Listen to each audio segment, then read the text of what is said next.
Good morning, good evening, good afternoon. Thankful that you're here with me again for Wisdom on Wednesdays with Ray. I'm happy that you all had a wonderful time with family, friends, some not so good friends, some good family, some not so good family. But ultimately, you spent time with people you loved. And I'm thankful that you had a chance to be thankful with your family. This week, we have an opportunity to continue on in our Wisdom on Wednesdays. And this week, we just want to show our appreciation and thankfulness for you hanging out with us and commenting and speaking and sharing the posts, sharing the podcast with your friends. If it's been something that's been pleasurable for you, I ask that you share it with your family, share it with your friends, share it with your coworkers. Help them kind of dig into what we're doing. Continue to talk to us in the comments. It helps us grow. It helps us learn. We didn't start this podcast claiming to be the most wise person in the world.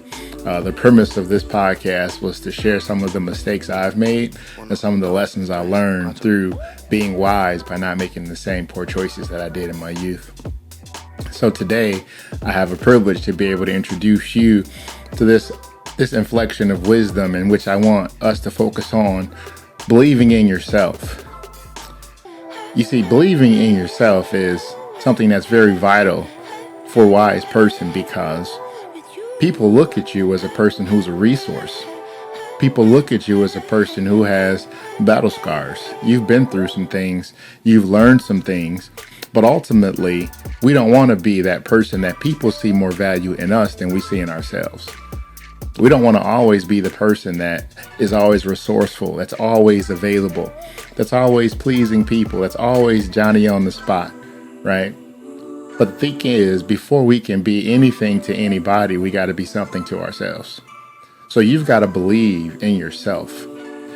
But I want us to understand today, just because you've offered yourself, because you've sacrificed for others, and those people didn't value what you offered, I want you to hear this and hear this clear.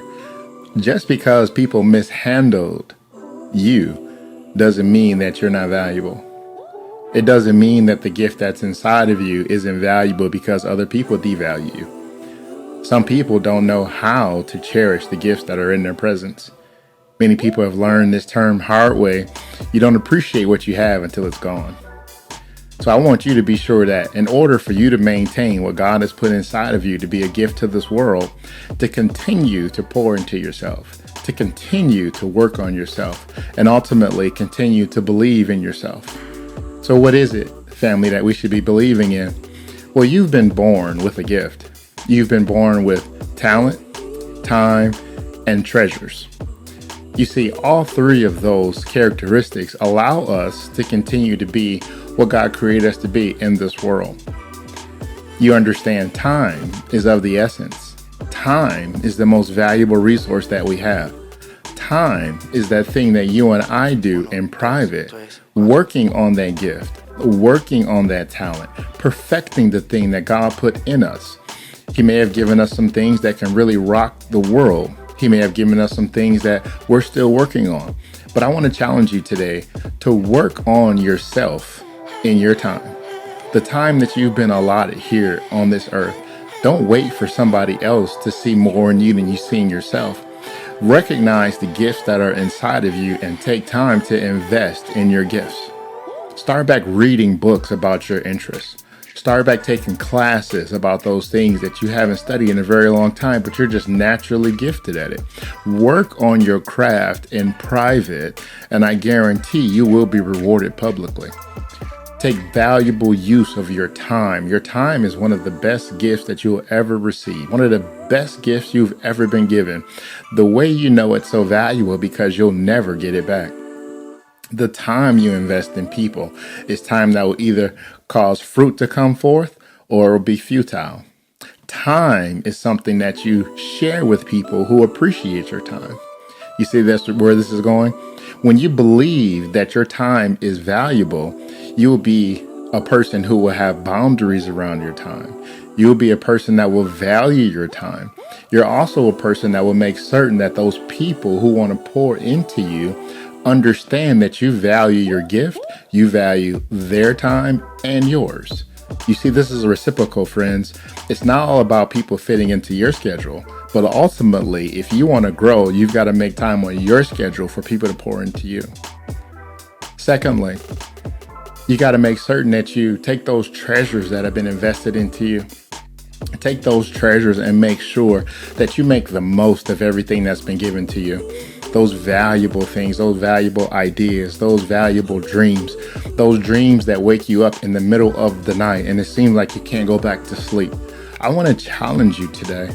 If you're waking up in the middle of the night with a dream and you have all types of ideas, get out of the bed, write those dreams down, and do something with your gift. You see, in the graveyard, there's more than just people there. The graveyard is full of all types of dreams. The graveyard is full of all types of aspirations. The graveyard is full of all types of witty ideas.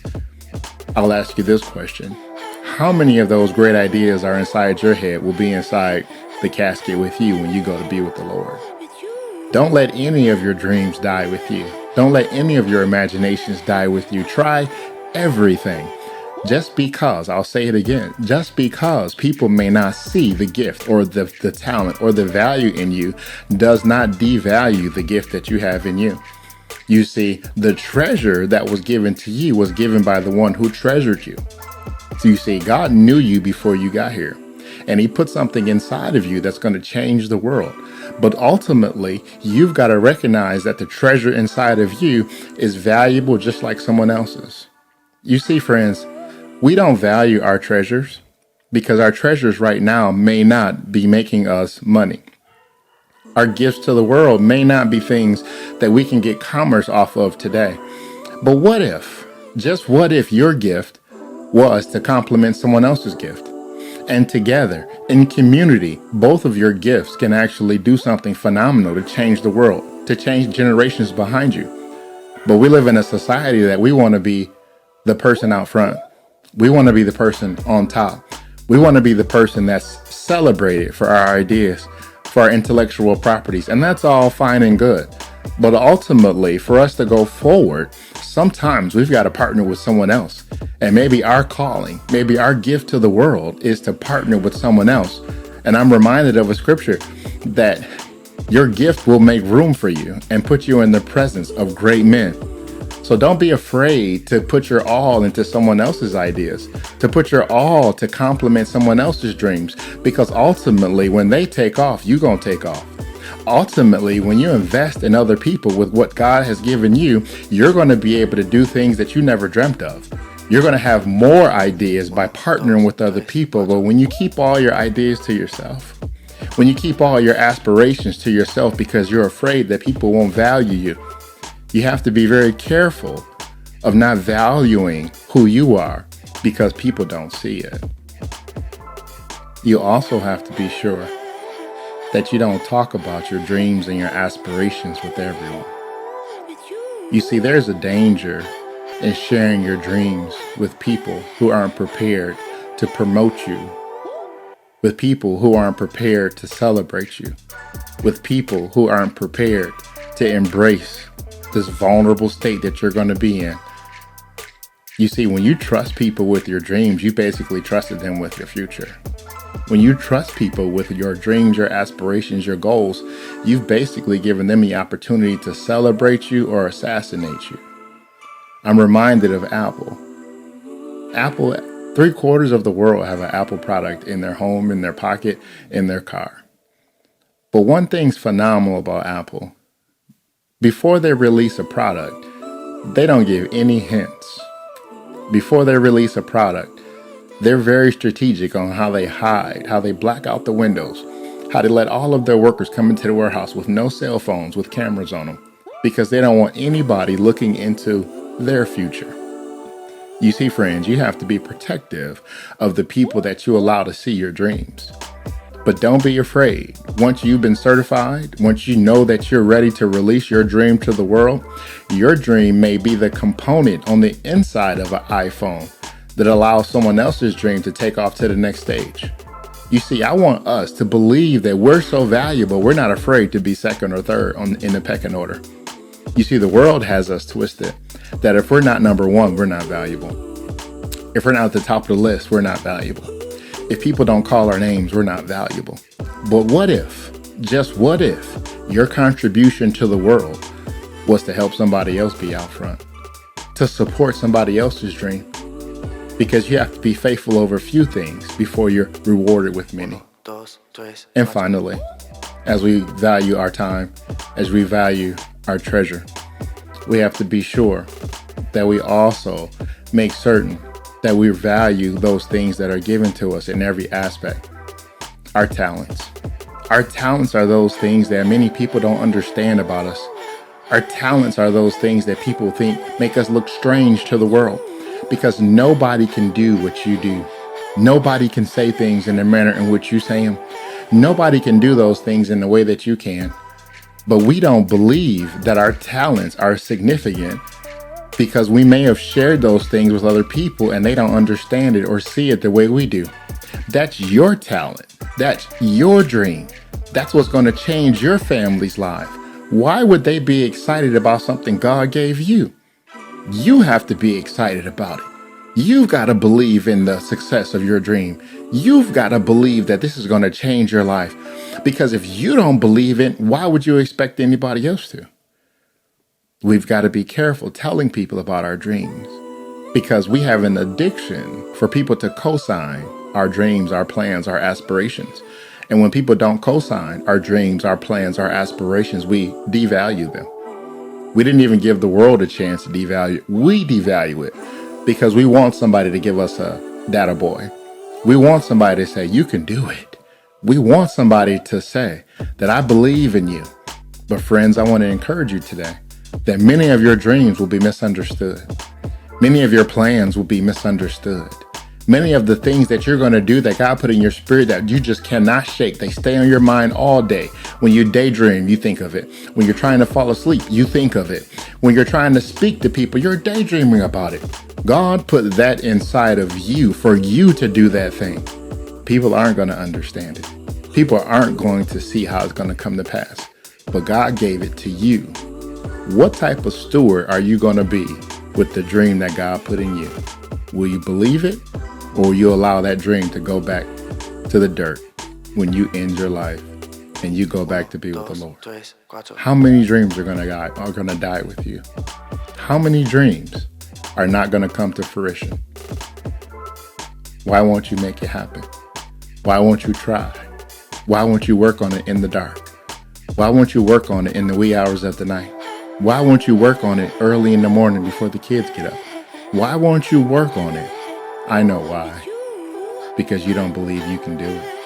Well, I want to encourage you today, before you come into 2024, do some things that you have never done before.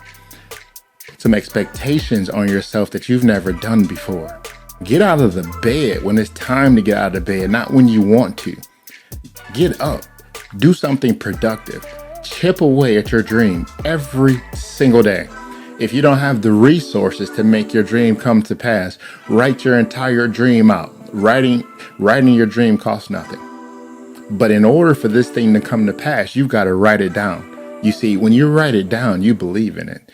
And you know you're serious about it because you wrote it down.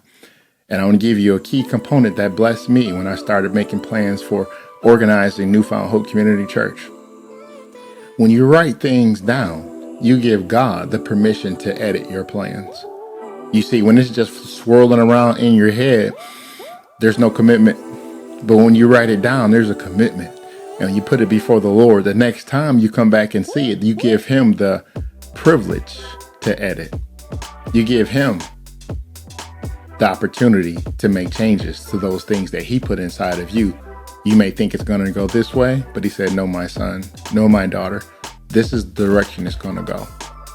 The direction God wants you to go may not be the comfortable way, may not be the popular way, but ultimately it's his way. That's my word of wisdom today. I need you to believe in yourself. Believe in what God gave you. Believe in the dreams that he put in your heart, and recognize that nothing can stop what God has started. Have a wonderful day, friends. I'm so glad to share this Wisdom on Wednesday with you. Have yourself a wonderful week.